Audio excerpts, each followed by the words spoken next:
Okay, good evening, everyone. We'll open the meeting up. Can we stand for the pledge?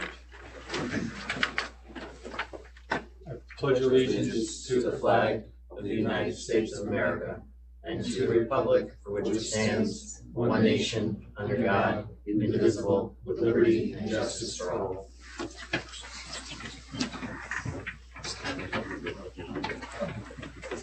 Okay, we have a public hearing tonight for the district-wide safety plan. So as you know, I've been letting you know the last couple of meetings, the district-wide safety plan has been updated with the new SRO contract for the 23-24 school year. Also, the required emergency plan, should we ever need to go remote, had to be included this year. This has been on the website for the last 30 days. And with Bill as the contact, and I don't believe as of today he's received any concerns, so we are ready to move on that.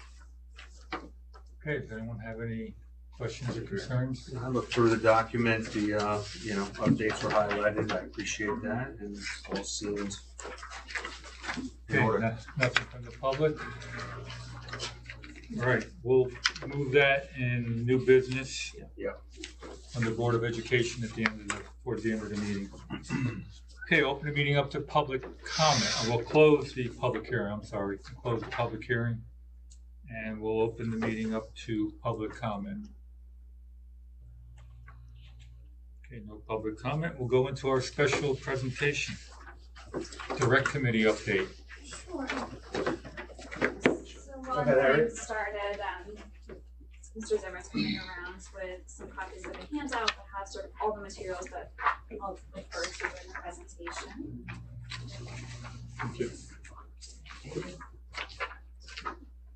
So thank you so much for giving me this time to talk with you this evening. I think most of you know me, but my name is Harriet Meyer. I teach English in high school, and I've acted for 2 years now as our district's diversity, equity, and inclusion liaison.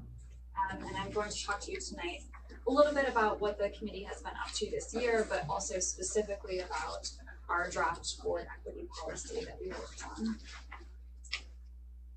So I wanted to start with our mission on the Diversity, Inclusion, and Racial Equity Committee, which is to identify and disrupt systemic barriers, eliminate disparities based on student and family characteristics, and create a safe school climate where all students feel safe and can thrive. This is the mission statement that our committee worked on when we first began working together in the fall of 2020, and it was something that we co-created and was really representative of what everybody wanted to see happen at that time. And in thinking about what this work has come to mean in Highland, the first thing that I think of is a point that made me really proud in our panorama survey data this year. And that was a series of questions that were asking about how respectful teachers were of students, and the extent to which when a teacher asked a student how their day was, they actually wanted to know the answer. And when we asked those questions, we found that 69% of students in grades 3 through 5 responded favorably, 87% of students in grades 6 through 12 responded favorably, and 76% of parents and families responded favorably, so saying that teachers were treating children, students with respect. And that was true across demographic groups.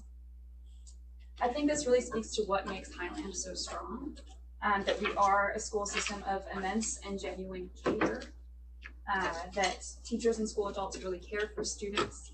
And in my view, what the equity work aims to do is to leverage that care towards better serving all students. So while we have seen significant improvements in areas like students feeling empowered to have conversations about race in the classroom, to have sometimes difficult conversations about current events, we still do see disparities and gaps, and that growth hasn't necessarily been shared across all demographic groups. So especially in terms of categories like sense of belonging, in terms of rigorous expectations, we see that our Black and African American students and our Latino or Hispanic students report significantly lower favorability ratings when it comes to their sense of belonging in the schools, and also in terms of the expectations that their teachers have for them. So I'm sharing that just to say and to sort of anchor this evening by saying that really the work of equity in Highlands is just beginning. So before I get into the policy that we worked on this year, I just want to very quickly talk about some of the things that we were working on this year on the direct committee. So this year, our building level committees were really building capacity. So our elementary school, middle school, and high school level committees were really becoming the engine of this work on the ground level, really thinking about what this work is going to mean in each of those buildings at those different developmental stages. We also had one thing that I felt was really successful was we had some district-wide professional development based on the Panorama survey data. So really giving teachers the opportunity to work directly with the data and think about how that could shift their practice, how that could inform their teaching, thinking about what our students are saying and how that can help us to better serve them. And currently we have some summer work that's ongoing. We had curriculum review that many teachers took advantage of based on the New York State Culturally Responsive Sustaining Education Framework, using a review tool that Highland teachers made in 2021. And we also had 2 summer book studies, one on Dr. Jennifer Eberhard's book Biased, which explores the social psychology of implicit bias and how that impacts our various institutions, not least of all education. And we also had a summer book study on Not Light But Fire by Matthew R.K., which is about how to lead meaningful race conversations in the classroom. But really the biggest thing that we were focused on this year on the direct committee was developing draft board policy on equity. And we took that on because of guidance from the state. So in May of 2021, the New York State Board of Regents issued a policy statement on diversity, equity, and inclusion in New York State schools. This statement emphasized that the board expects that all school districts and institutions of higher education will develop and implement policies and practices that advance diversity, equity, and inclusion, and that they will implement such policies and practices with fidelity and urgency. The statement outlined that such policies should consider governance, teaching and learning, family and community engagement, workforce diversity, diverse schools and learning opportunities, and student supports, discipline, and wellness. The policy statement further explains that a growing body of research finds that all students benefit when their schools implement strong DEI policies and practices, including academic, cognitive, civic, social, emotional, and economic benefits. Strong DEI policies, in partnership with parents and families, empower students from all backgrounds to visualize successful futures for themselves and provide them with a sense of belonging and self-worth. These benefits can lead to improved student achievement, which in turn can lead to better outcomes in other areas of their lives, including work and civic engagement. This is true regardless of a school's geographic location or the demographic composition of its students and faculty. So following this guidance from the state, the New York State School Board Association created policy 0105, and Erie One BOCES created draft policy 3430. You have copies of both of those in your packet, and the direct committee referred to both of those resources as well as others in developing a policy that was still tailored to our district and our community and our needs. So many school districts in our area have already approved and are implementing equity policies, and many more have such policies in progress or are working towards approving these. So these are the ones in Ulster County, in Dutchess County, in Orange County, and in Westchester. And you can also see the date that they approved the equity policy in each district. So we on the committee would really love to see Highlands be the next district in Ulster County to approve board equity policy. And the draft policy that you see before you that you received a few weeks ago, and also that is copied in your handout, is really the result of a year-long collaboration. So this was a process that truly was grassroots. It was drafted by our stakeholders, by parents, by students, by teachers. We went through several iterations. I know those of you who were on the committee were familiar with that process, that we really worked collectively to create this, a policy that we felt really met our needs. So the question might arise, why is it necessary to approve a policy, right? We already have this work ongoing absent a policy. The district already established a diversity, equity, and inclusion committee, which is part of what a lot of these policies have done in other districts, is to establish a committee. In our view on the committee, it signifies a commitment to impacted stakeholders, to students and families who have experienced inequity, to really make clear that the district is serious about this work.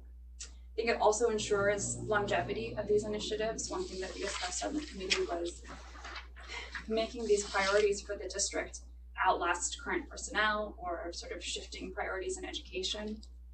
And also, one thing that's really important about this policy is that it creates clear structures for accountability that ensure that this work is meaningful, right? That it's not simply going through the motions, right? But that it's actually making a difference in students' lives.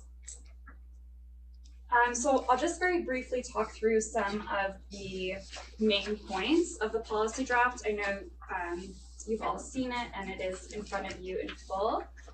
So there are basically 5 main sections of the substantive section of the policy. The first 4 are based on our 4 focus areas on the direct committee: district climate and culture, curriculum, professional development, and staff diversity. So, and the 5th section is about accountability, transparency, and review, which I'll talk about in just a moment. So the district climate and culture section really establishes priorities for creating an environment that is free of racism and discrimination of any kind, where students and all families and all students feel welcome in the district.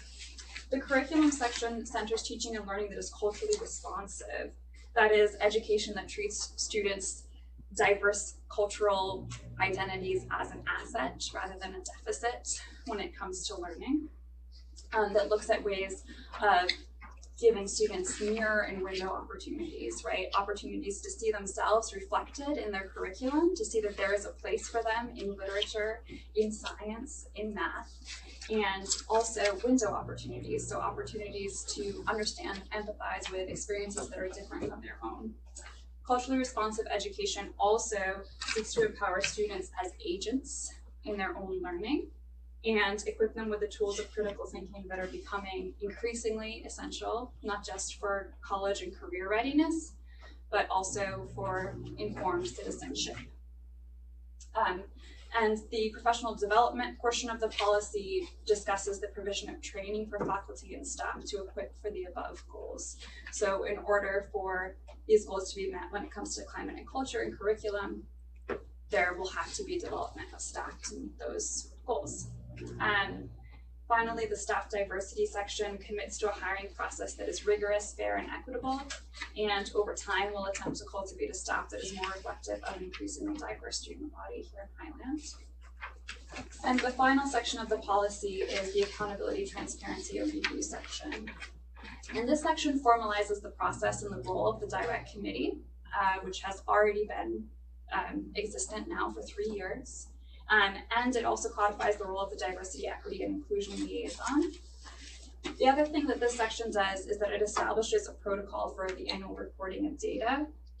And I think this is a really powerful part of the policy, in that there would be an annual report presented to the board, to the direct committee, and also to administrators that would provide disaggregated data when it comes to achievement, so things like GPA, course placement, graduation rates, and also disciplinary data, so things like suspensions and referrals, and also would incorporate responses from any climate survey. So right now that would be the Panorama survey would be included in this report. And it would also include a report on any initiatives that are ongoing and their impact.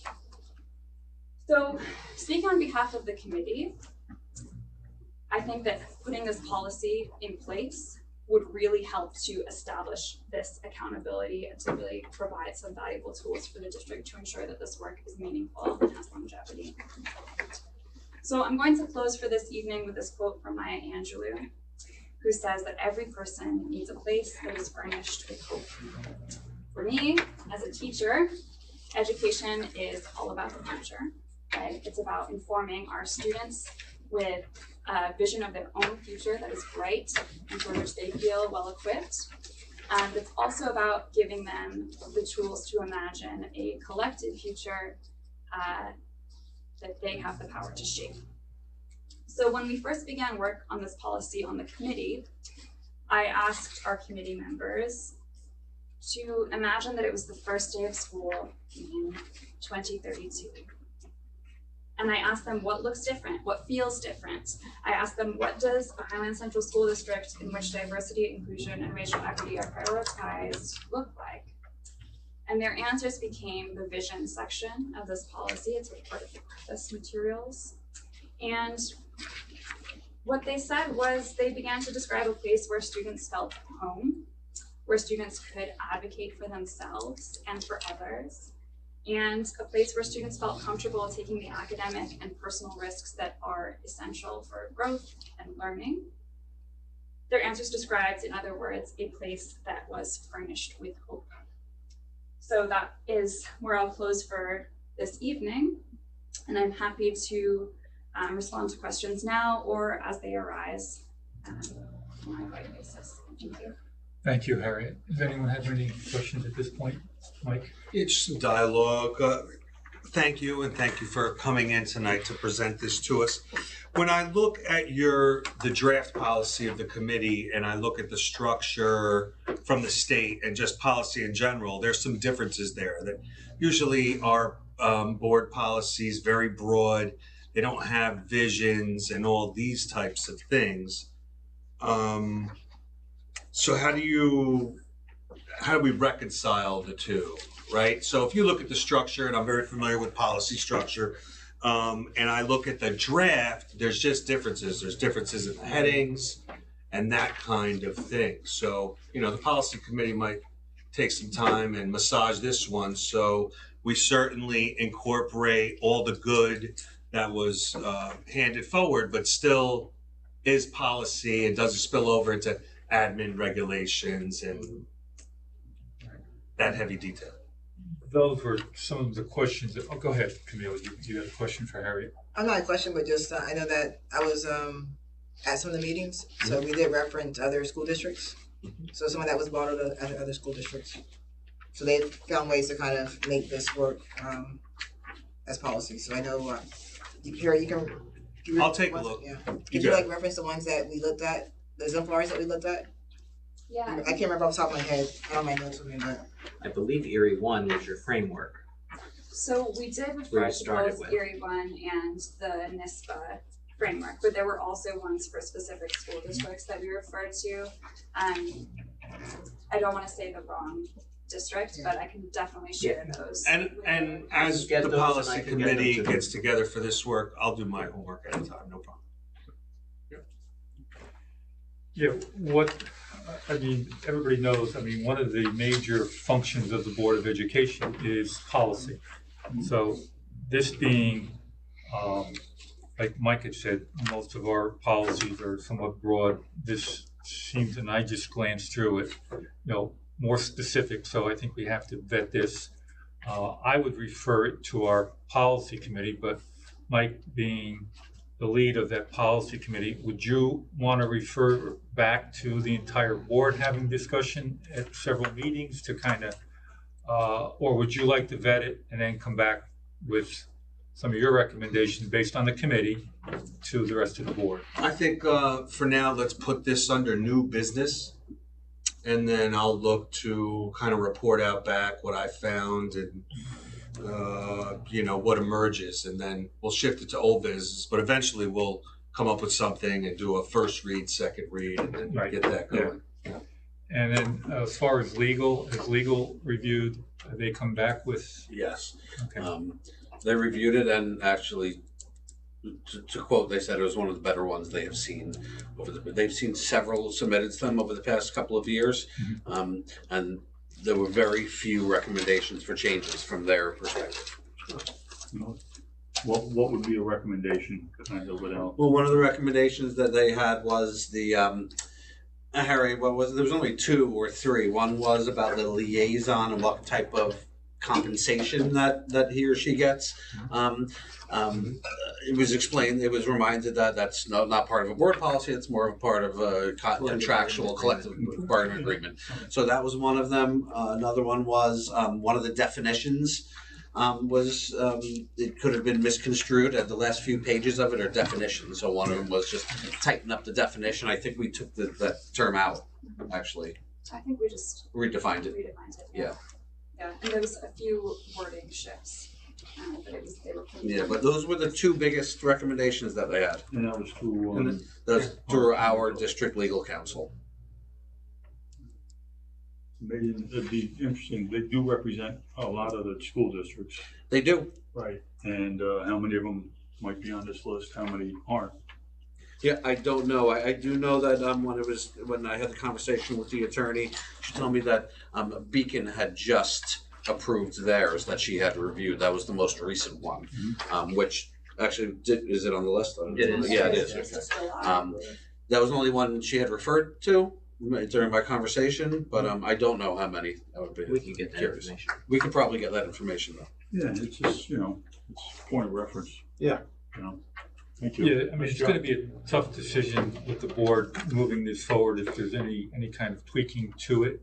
Because as we all know, I mean, we have quite a few policies under the district, and some of them are simple and not as broad as this. So this encompasses a lot, and there's a lot of language in it. So I think we have to take our time to kind of dissect it a little bit, and make sure that we are comfortable moving this forward as a board policy, because this will be a major move in the direction of equity, inclusion, et cetera, within our district. So I want to make sure that we have enough time to vet it and to be able to understand the implications it'll have on our district moving forward. So I appreciate all your work, the whole committee, over the years. And I know we'll have continuous discussion moving this forward. Thank you. Thank you, Harry. Thank you. You can stay for the meeting if you want. Thank you. Did she say no, thank you? No, she said thank you. As she grabs the bag.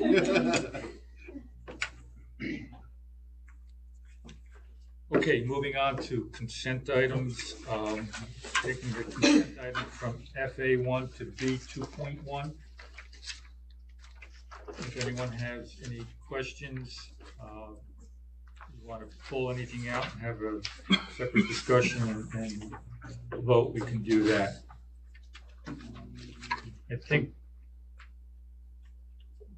Lindsay gave us enough backup information under that business and operations, the restricted reserve plan and reauthorization for the tax cert, and the issue with Vineyard Highlands Associates.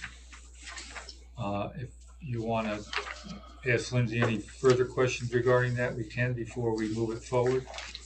But otherwise, I'll take a motion to move our consent agenda items forward. Motion by Tom, second by Camille. Everyone's okay with taking it as a complete block? Yeah, looks good. Good to see that we're hiring a school bus driver. I know there's a big need for those.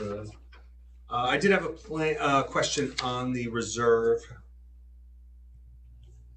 And I know that's a reauthorization, but I just was asking, and I'm kind of keyed in on the bold areas that end, like addition to ERS reserve, addition to TRS reserve, because that represents increases for the goals for the upcoming year, right?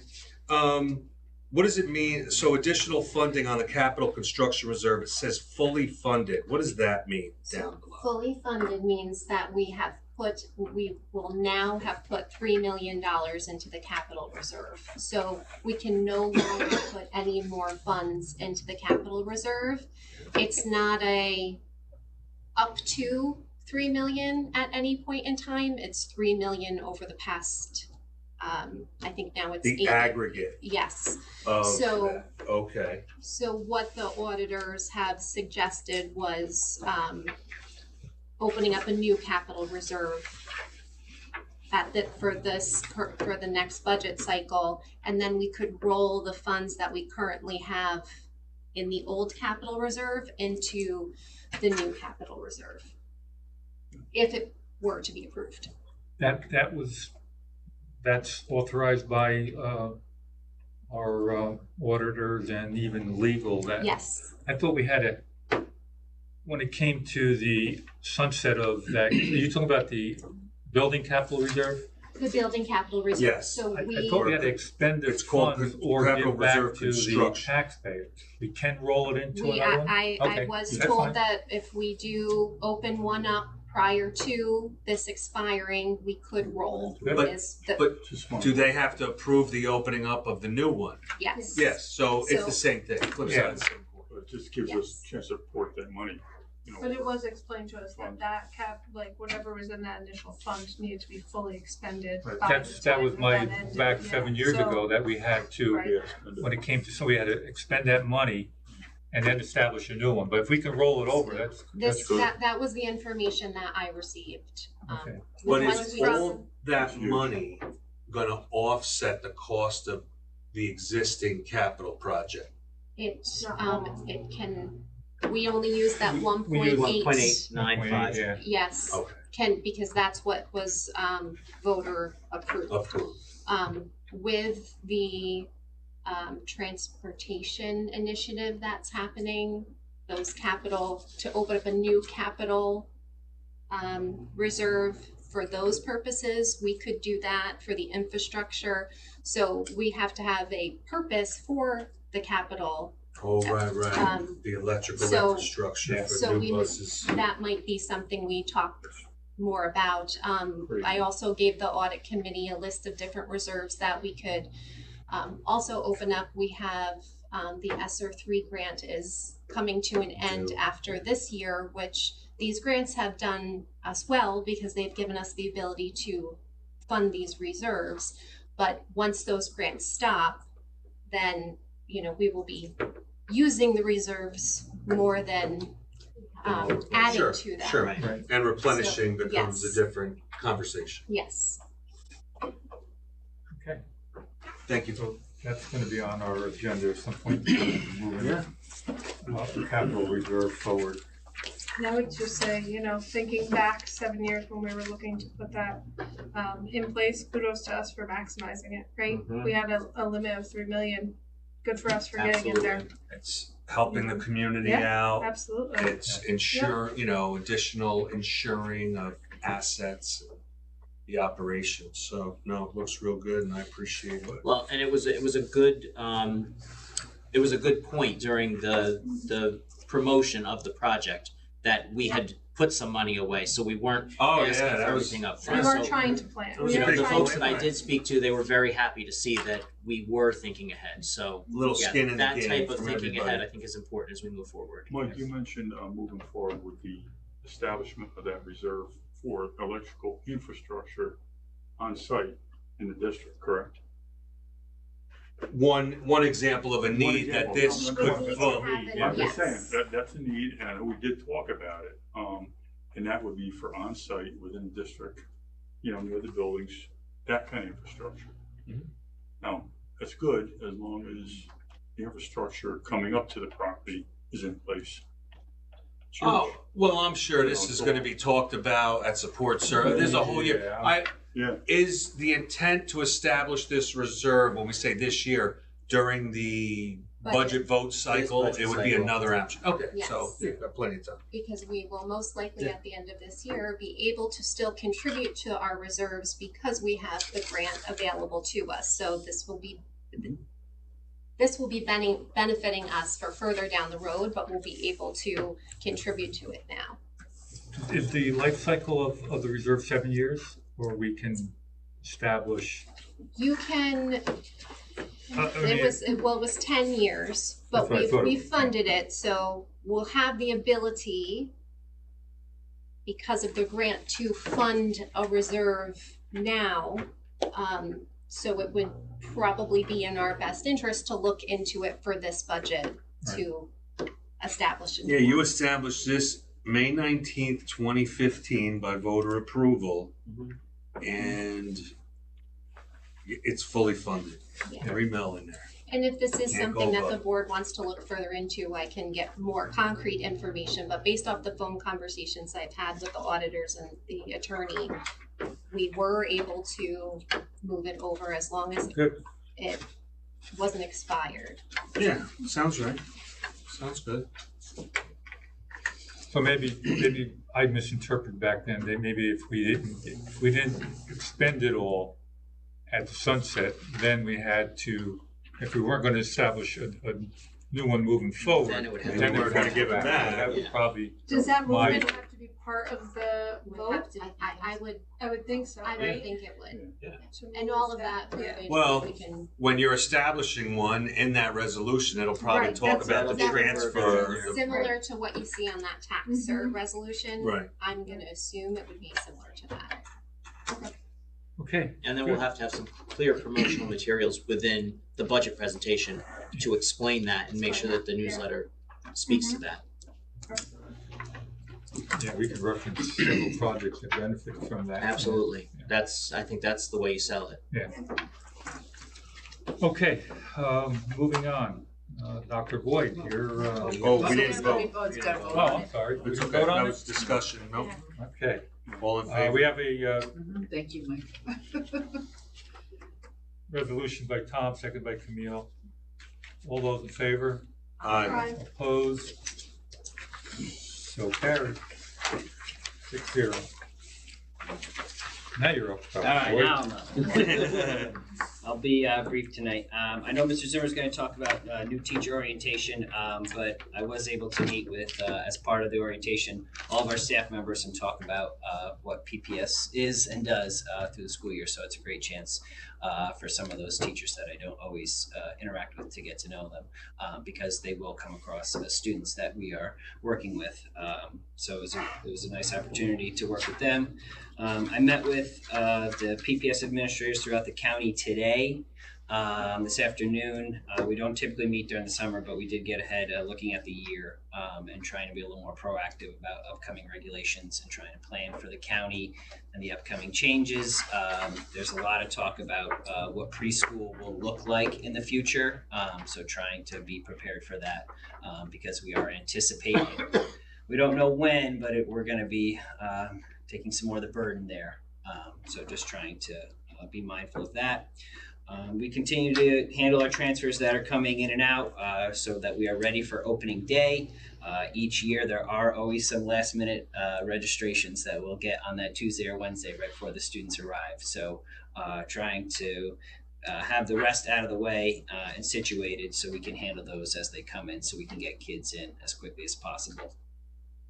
Lastly, one of our policies states that we need to have a special education district plan approved every 2 years. So we did do that 2 years ago. So we'll be sending you our updated district plan over the next few weeks for your review for approval to meet the outline of that policy. Okay, any questions? Thank you, Patrick. Mr. Zimmer? Good evening, everyone. We had a great 2 days last Wednesday and Thursday right in this room with new teacher orientation. 12 new hirees got attended, and they got to meet secretaries from across the district as well as any administrators that were here, and also they had lunch with their HTA union leadership. Moreover, there were presentations from Rich Fisher from the technology department, Carly Jacobson did a presentation, Dr. Boyd did a presentation, Harriet Meyer, and Julian Sam from the business office. So it was a jam-packed day with a lot of information, and it was great welcoming the new teachers. We hired a really strong group of teachers this year, and I'm confident that they will accomplish great things here in Highlands. Looking forward to working with them. I'm happy to report that we are ready for computer-based testing, otherwise known as CBT, for all of our grades 3 through 8 tests, the math and ELA. Both Mr. McCormick at the elementary school and Ms. Coburn at the middle school are ready to go, as is Rich Fisher and our technology department. I know Megan and Ian are going to a conference next week that outlines and provides some support with that. So we'll hear more about it as the year goes on, but we are moving forward with that, all ready for it. And finally, we heard from the New York State Education Department, and our application for the Seal of Civic Readiness has been approved. Not only does this provide our students one more pathway to graduation, but it formally acknowledges our students all of their work surrounding civic issues. I'd like to thank Christina Saylor and Barry and Ali, two of our social studies teachers, for their hard work on this application, submitting it, and for a job well done. So we got the approval, and we'll move forward with that. I plan on asking Chrissy Saylor to attend a board meeting in September, October to do a brief presentation about really what it looks like at the high school level. So we're excited about that. And that's all I have for you this evening. Just a Any quick question. questions for? For the computer-based testing, especially at the elementary school for kids that aren't as, let's say, familiar with the computers, is there gonna be more kind Yes, of push good, for excellent especially question. the math side of things and the writing? I mean, Yeah, so there will be there'll be a little more instruction within the regular classroom as well as in the STEM classes. There'll be keyboarding instruction as well as navigating the computer and how to get around. That was already discussed with some of the teachers and with the administrators there. There's Yeah. also some pre-tests built in. Yeah. which would be Most great. likely they'll run. Right, they'll let them get a little more familiar with it. Yeah. So that's great for a seal of civic readiness. Where are we at with the seal of iliteracy? Have We haven't What's applied that? at this point, not yet. Yeah, it was one at a time, yes. That wasn't something that we had discussed since I've been here. So, but we can certainly look into it and move forward with that. and given what we offer, I'm sure we have a lot of kids that will qualify for that Yes. very easily. Yes, I believe that, so I will look into that. Anyone else? All good Thank stuff. you, Bill. Thank you. Joel? All right, so I always start out and say I'm not going to say much, and then I end up with 4 pages. So bear with me for a couple of minutes. I attended the Ulster County Superintendent's Retreat August 9th to the 11th. State Ed was there, letting us know what their focuses are for the upcoming year, including literacy standards, looking at those again, certification pathways, graduation measures. They have not taken their eye off of the inclusion work, so the equity and inclusion work. So it's good that that ties in with this evening, and then support creating a support line for computer-based testing prior to the rollout for it, district or statewide. So that is something that was very helpful and good to hear that there would be someone to call when things might not go as you might expect. We also went through a recalibration for lead evaluators for principals, and the BOCES superintendent talked about the different BOCES offerings that they're looking at for the future. I also attended the Mid-Hudson Catskill Council of School Superintendents, and we had our initial meeting for the summer. We have another one coming up in a couple of weeks, and that we're focusing on leadership across the board, district leaders and building leaders, and we will be hosting Peter DeWitt, someone who's written many books on leadership out of the Albany area. He'll be coming to the 4-county JMT, they call it, sponsored by the Mid-Hudson Council. That will be in October. Just as an update on the building project, Phase 1 RFPs went out last week. I know I put this in my update, but there will be a contractor walkthrough at the end of this week, and we also have Chenango Contracting coming on 8/25 to complete a survey of the existing field conditions to help in the design phase of Phase 2. And bid opening is set for September 15th. I know we mentioned that at the last board meeting at 3 p.m. I do want to recognize Bill for the hard work that he put in to get new teacher orientation off the ground. Really reinvigorated that program. So teachers walked out with a plethora of information ready to get started. So thank you for the work that you did on that. Also, when I was in at the retreat with the superintendents, Ellenville and Rondout talked about the use of a BOCES grant for threat assessment work. They were part of phase 1 in 22-23, so I expressed interest in being part of that grant work. BOCES has applied for the grant, and they're doing it in phases, so I asked to be part of phase 2, so for the 23-24 school year. I have not heard back from them as of yet, but I will follow up with them again at the end of the week. Our opening day letter will be going out later this week. Another shout out here for Jessica Murray. If you've been watching our Facebook page, each of our new teachers is being highlighted with some background information about them. So that was a nice touch that we added this year, and she's the one who is getting all of that information together. So if you haven't seen it or you don't have Facebook, I can show you before you leave tonight. It really is a nice feature. Tomorrow night, we have 6th grade orientation over 2 sessions, 4 to 5:15 and 6 to 7:15 at the middle school. Wednesday night, we have 7th and 8th grade schedule pickup from 4 to 7. Thursday night, we have grade 9 orientation at the high school from 4 to 6. Our superintendent's conference days are well underway and being planned. Those are scheduled for Tuesday, September 5th and Wednesday, September 6th. We will be also holding 2 sessions of kindergarten orientation on the 6th, and the first day of school with students will be on September 7th. On Tuesday, tomorrow, Lindsay, Pete, and Kathy will be meeting with Andrew Ballone from Central Hudson with the school fleet assessment team regarding electric buses, so getting that assessment underway. And just a final thing here, just thank Kathy McCulick for getting those bus routes out to parents via email and the social media.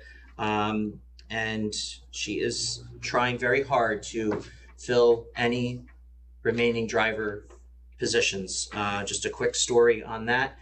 I came in to meet the new teachers last week, and I did my normal spiel, and I left, and I'm like, oh wait, I was going to talk about bus drivers. So I walked back in, and I'm glad I did, because I mentioned, if you know anyone who has a CDL and can drive school bus, we are hiring. And one of the young men said that his brother was possibly interested. So over lunch, Kathy got the brother's phone number and called the brother and said, your brother called and said you're looking for a bus driver position, come and see us. So I have not connected with her to see if that's all worked out, but we find people in the strangest places. I know I told this story last year, but I found somebody when I was on the rail trail with my bike last year. That guy did not stick around very long, but he served us well for a few weeks, and Kathy picked up the phone and asked him if he was still working or interested in working, and he was coming in to meet with her, I think, today. So things are going. I think it's important for all of us as a community to constantly talk about those possibilities and options. We've done the flyers at Hannaford. We've done the email to parents. I know any parents that are in the room, you've seen the emails come. Absolutely. And we'll continue to do that over the next few weeks, and hopefully we can garner a couple of more candidates. That's what I have. Any questions for Joel? Peter, you don't know how many plan holders currently on the project? Did they give you an update on that? No. Plant holders? Plan. Oh, plan. Drawings. I'm like, wait, I don't remember talking about plant holders. Okay. When do you have like a list, or when we have a list of who we send plans out to? Probably tomorrow or Thursday morning. And it's obviously it's ongoing. Be interesting to see. So I can include that in my Friday update as those come in. So As if you can get those to me, that'd be great. For universal pre-K, how is that going? Seems to be off the ground, doing well. Yes. No news is good news. Everything over moving forward. That's it. Good. Yeah. All 2 thumbs up. Awesome. Okay, we'll move on to Board of Education, new business. Our athletic code of conduct policy handbook. Be it resolved, the Board of Education, upon the recommendation of the superintendent, approves the attached Highland Central School Athletic Code of Conduct Policy Handbook as presented to the board at this meeting. Have a motion, please. Motion by Janine, second by Camille. Discussion? Yeah, just a comment. So, you know, the updates aren't many in that policy, and they were also highlighted. Just, you know, I'm not crazy about zero tolerance policies unless it applies to physical violence. And this, so, you know, a child makes a mistake with tobacco or other, and this policy allows for them to be excluded for the rest of the year. Discussion. I just felt that's a little harsh. Zero tolerance, except when it applies to physical violence, is kind of the norm. You know, I don't know how the board felt about that. Well, from past experience, I do believe it's harsh, but it was experienced quite a while ago. And I know other student athletes had experienced that zero tolerance. And in fact, we had one parent petition us and came to one of our executive sessions to try to sway our decision on that. So I know initially it's harsh, but I think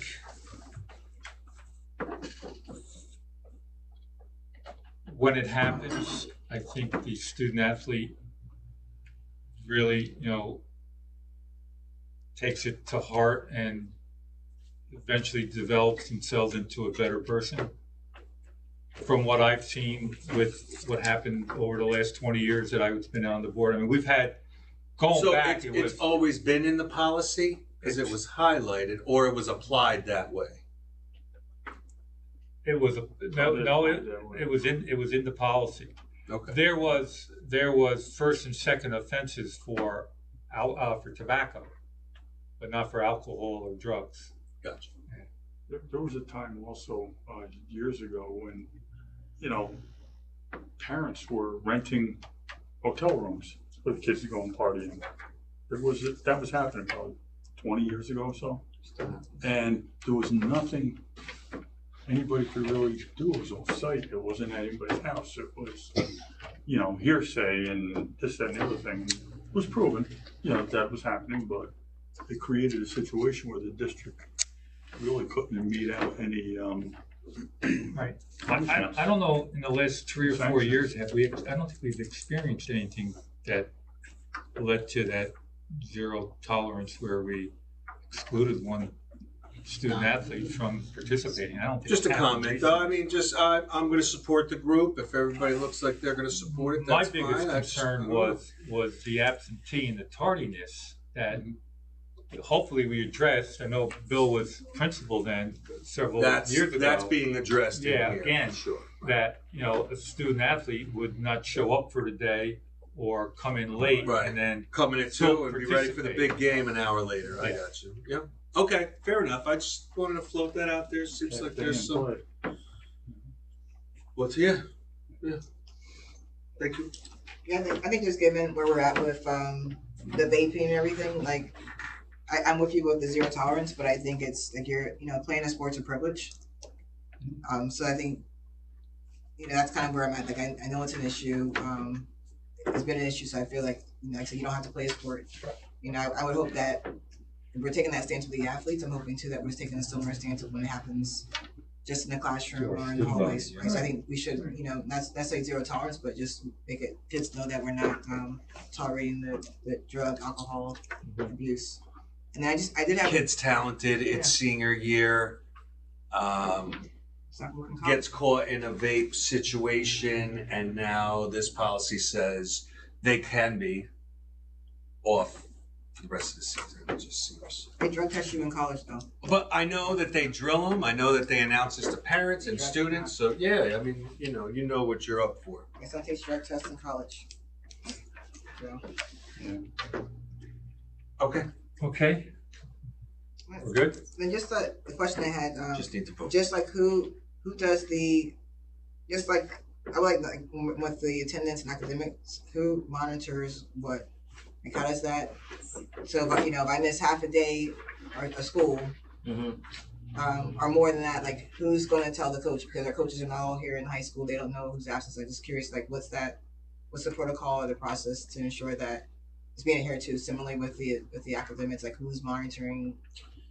So I don't know if it's still currently going on, but I can speak to when I was principal that the coaches would check in with the athletic department, and Elizabeth Salinitri would give them updates about that. They would check the coaches would check the attendance. It is true that several of the coaches, if they're not employees of the district, they don't have access to our student data management system, so they can't look themselves. So very often they would check in with Elizabeth.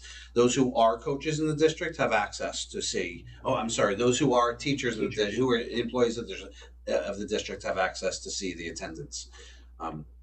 So I believe that it's still consistent like that. I certainly hope so. That I do know that the coaches that aren't employees of the district, they would check in the athletic office each day, and Elizabeth Salinitri would look up the student. So is that a process that they have to check in, or we hope that they check in? It's a very good question. Let's ask the AD that in his next update to include how the athletic, right? Because Bill kind of knows but doesn't know, but the AD should. Right. I hope it's still as consistent as it was. I can't speak to that though. Well, we're at the beginning of the school year, so no better time to revisit. Then just the other question, we're voting on this tonight, so fall sports started today, and I know when you go in so-called family ID and you say yes, I code of conduct. So I guess when does this go into effect? When we already went into as parents went into the portal and said I agree to whatever was in there. So is this going to be reviewed? Frank said he's having a parent meeting, and that's why it was important that this get approved this evening, so that all parents would get this at that parent meeting. I don't know the exact date on that. It's Tuesday. I think it's next week. It's one Tuesday. Yeah. Yeah, I think that sounds 29th. 29th. Yeah. So the same. That's not okay. Is there a I time? believe they started on Saturday. I need to know that. Is it the same one that Give me a minute, I'll find it. It was the same one that when we had 6 o'clock. Gabby's like, there's some meeting. each year, same thing. Okay, we're good? All those in favor? Aye. Opposed? So carried. Under old business, we had the public hearing. District-wide safety plan be resolved, the Board of Education on the recommendation of the superintendent. Approve the 2023-2024 district-wide emergency response plan as presented to the board during today's public hearing. Can I have a motion by Mike, second by Janine. Discussion? All those in favor? Aye. Opposed? So carried. Under miscellaneous, we are going to I'm going to schedule a board retreat in September. Sometime, I'll check with everyone to see what's a better day, and then we'll go out to a venue and have our board retreat. And just curious, did anyone see an article last night on I think it was NBC News, regarding cell phones in schools? How there is somewhat of a push nationwide with cell phones in the school, where To not use them or not have access to them? there's a company out there that developed this pouch. Oh. So They have them in Middletown. when you walk into the school, is that the same one? When you walk into the school, you put the phone in a pouch, Yonder. and when you leave, you have to hit a electronic release, and it releases the little lock on it, and you take your cell phone out. But they can carry it around with them, the pouch. Yeah, it's called Yonder. YONDR. Yeah, that's it. So There was an article last night it's in kind the of news. like What's that do other than just let them carry their own cell phone? Well, Can't use it. they interviewed several district superintendents out in South and Midwest, and one principal felt that students weren't engaged because they're more on their cell phone than being engaged in classroom discussion. Yeah. I'm a firm believer. I mean, if a parent's going to say, well, we need it for an emergency, I mean, I'm old school. I went through, There's a way around that. we always called the district office or the school office, and you got in touch within. Yeah. Is it, for a lockdown? Do you want to notify your parents that there's a lockdown? I don't know if that's necessary. I really don't. But again, I'm old school. We have some younger generation parents here, so. I mean, I can speak to Middletown is probably the only school in the area that has it. So the high school has it, started in end of February, and the students, when they walk in, they have their pouch, phone goes in the pouch.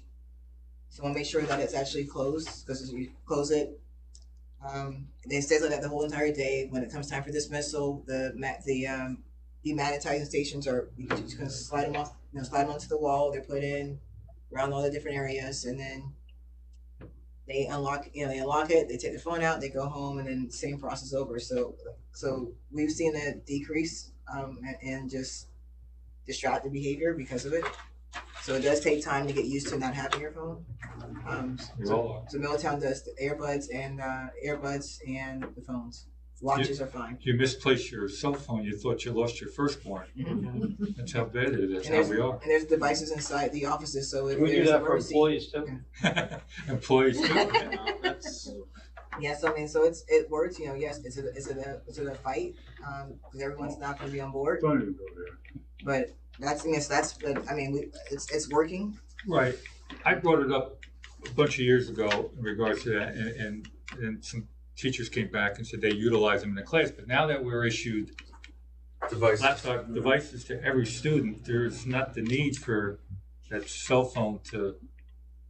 It's just my opinion. I'm not for it or against it, but I just wanted to throw it out there. In that situation, if a student doesn't use it, still you find them on their phone, then Then there's a consequence, because now you didn't What put would your, be you a- didn't. what would be a consequence for that? It depends. It depends on how often it happens. Yeah. So it could be just a conversation, but it is tracked. So I mean, I could bring in a pouch and a magnet if you wanted to see our next meeting. I can bring one in. I think it's great because it makes the kid responsible. They have it on. I know my son But said they he can't would use it, not like it. I'll tell you a funny story. This is true. It's one of our staff members told a child to put your cell phone away. Put your cell phone away. You said it like 4 times. Put your cell phone away. Told the student, go to the nurse's office. The nurse called him up in the classroom and said, "Why'd you send Johnny down here? Can't hear." can't hear. True story. But anyway, anything else for good and welfare of the district? I have a question for Mr. Miller. 6 o'clock. Thank you. The parking lot, is that gonna be fixed before? Just an obstacle course. Is that gonna be fixed before school starts? Hopefully. Okay, I was just curious. We need about $5 million and we can fix it. No, Town of Lloyd grounded out last week, and Town of Lloyd and the Town of Sulphur Highway Department is gonna pave it, hopefully before it rains this week. Oh, I was just curious, because I was here and it was fine, and the next night I came and I was like, oh, when did that happen? Well, So- we knew we had to do something, because if we didn't do anything this year, we probably would have plowed about half of it away this Okay. winter. I was just curious, that was all. Okay, thank you. What they milled is all, because I know there's other areas, but you try to do each year. We do a little- milled to a dollar amount. We could mill a lot more, but Yeah. we milled a dollar amount in the worst spots. But they can't even get town roads done, and they're doing that. No. It's all on the delivery. Okay, I'll open up to public comment. Camille. Just one more of a comment. Is it possible? So we do a lot of recognition for so we recognize the students every month. Is it possible to, like, we have a lot of kids that excel in other areas like music, sports, but just to recognize some of the other kids that are also doing some things outside of that. So just kind of hoping that we can see more kids recognized each month for other things. Kids are going to the NISMA and different levels like that, but we don't really hear much about those. Sure. I've seen some of the things on Facebook or just from word of mouth, but just for us to recognize them a little more publicly. Okay, we're good. Mike, do you want to go into exec, correct? Brief discussion on contracts. Okay, Negotiations. close public comment. Motion to adjourn to go into public executive session for contract discussion, and we will not be re-entering into public session. Motion by Heather, second by Mike. Thank you. All those in favor? Hi. Opposed? So carried. Okay.